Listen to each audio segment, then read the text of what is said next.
You want me to put that on my Tudor?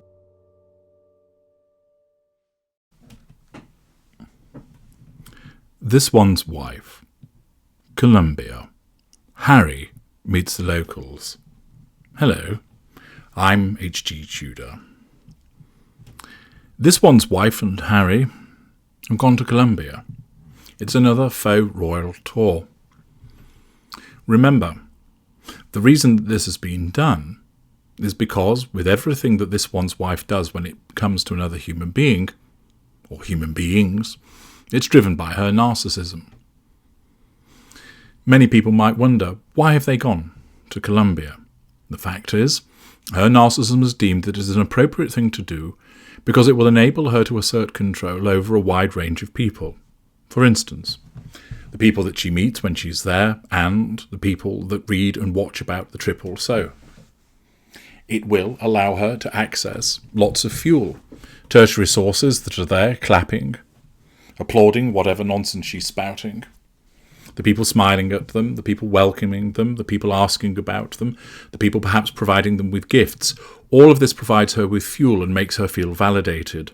Remember, because she doesn't know that she's a narcissist, she doesn't think that she needs fuel, she doesn't know that she requires fuel, but it makes her feel better about herself when people are paying attention to her. It makes her feel stronger. It makes her feel more powerful. It quells the nagging itch. It makes the presence of the chasm fade away.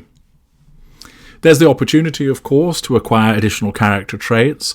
Hitherto, she's been Maltese, she's been 43% Nigerian. What section of Colombia will she be? To what extent will she tell the children that she sees herself in them? To what extent will she talk about how she's always loved Colombian culture, that she's been a huge fan of Sofia Vergara's, for instance, or that when she was little, she'd always dreamt of going to Colombia? There will undoubtedly be aspects of Colombian culture that she will seek to appropriate for herself. Finally, her narcissism deems that it is an appropriate trip for the pursuit of the prime aims. It undoubtedly will be funded by other individuals, not the Sussexes themselves. They may also receive some form of payment for the attendance that they are offering, and therefore that is a residual benefit. It'll allow this one's wife to manage her facade, to make her play at the faux royal that she is, all of which is part of the residual benefits. Thus, whilst you might think to yourself, why on earth are you going to Colombia? It's a dangerous place. You cry about your security arrangements in the United Kingdom, and yet you choose to go to Colombia. The fact is, her narcissism overrides such blatant hypocrisy, and instead propels her to take these steps in order to achieve the prime aims. The prime aims is always the destination, and the narcissism will select something, be it excitement, hatred, love, whatever the narcissist thinks that it is, as the means to get to the narcissist along that freeway to the relevant destination of the prime aims. Harry, of course, is going also because it's all part of Brand Sussex. As the intimate partner primary source, he must go where this one's wife goes. He's the lapdog that's taken on the trip also. Told where to go, what to do.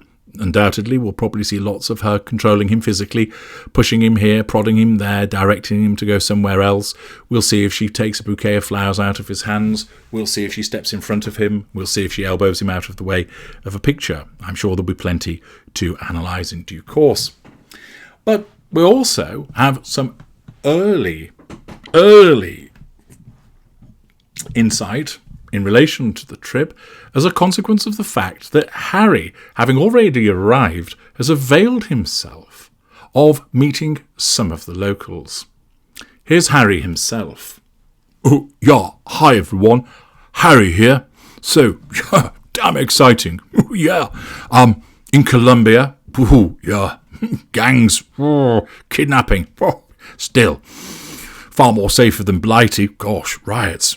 Terrible. No wonder we can't go there.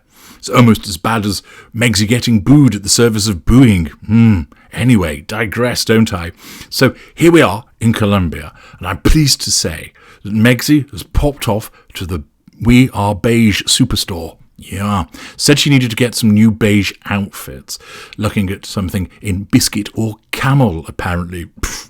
I don't understand anything about it. I'm just told to wear a crumpled suit and shirt and get on with it. Yeah, that's me all right. So, what I thought I would do is that whilst Megsy is busy picking out another glamorous outfit from one of our Jowers missing, or looking like a crumpled bedsheet, don't tell her I said that. I'll get a smack bottom. She'll make me join the pink bottom brigade. No, what I'm going to be doing is this. I'm meeting some of the locals. You see, I'm a cheeky kind of chappy, and I like to meet the locals, get to know them, immerse myself, get nose deep, if you will, in the local culture. Yeah. So, first up, there's this chap called Charlie. Hello, Charlie.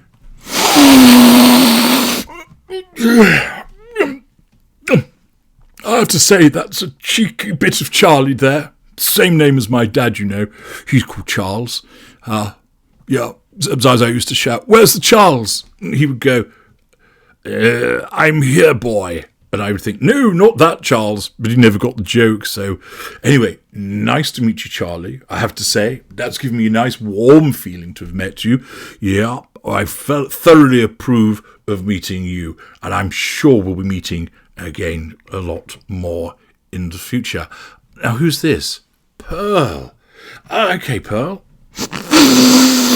Ooh, that's a real poodle's leg you've got there, Pearl.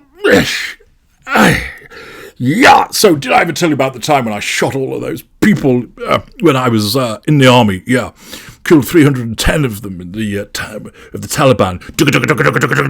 When I was in a whirlybird. Yeah, exciting times. People say that I couldn't fly them. Of course I fucking could. It's all about getting behind the gun. That's what someone such as me does. Anyway, nice to meet you, Pearl. Next up is Snow. Okay, Snow. Goodness me, these locals. They're potent people, aren't they, folks? Gosh, this is much better than listening to Megsy banging on, I have to say. You're absolutely superb, this. Gosh, best night I've had in ages. And who've we got next, then? Oh, hello. What's your name? Snow. Okay, Snow. I'm going to come and meet you right now. Oh, yes. And, I think I need to, ring for some dancing girls to come round. All of a sudden I'm feeling a bit frisky. So, I'll do that in a moment because I've got to meet Toot now. And hi, Toot. Good of you to join me on this trip. Very pleased to make your acquaintance. Yeah. Oh, yeah. Okay, it's getting rather warm in here, isn't it? Should we all take our clothes off and get better acquainted? Yeah, let me do that. Okay, shirts off. Yeah, down with the pants. Got my Superman undies on today. Thought that would be suitable. I'll just keep them on for the moment. I'm sure I'll get naked when the dancing girls come along. Okay, so who've I got left to meet out of all of these locals? Right, so there's you Expensive, and you Blow, you Rail, and you Sniff. Well, I'm going to come and talk to you in just a moment, and then I'm going back to Charlie. So this is me, Prince Harry, signing off, getting to know the locals. So don't tell Megsy what I've been doing. She's greedier than I am, and she'll take all of the locals away from me, so I just wanted to meet them myself. Anyway, I'm going to call the dancing girls now. Where's my blasted phone? Have we got any staff, or have we sacked them all? Anyway, cheerio, Prince Harry, signing out. Pink pancakes ahoy!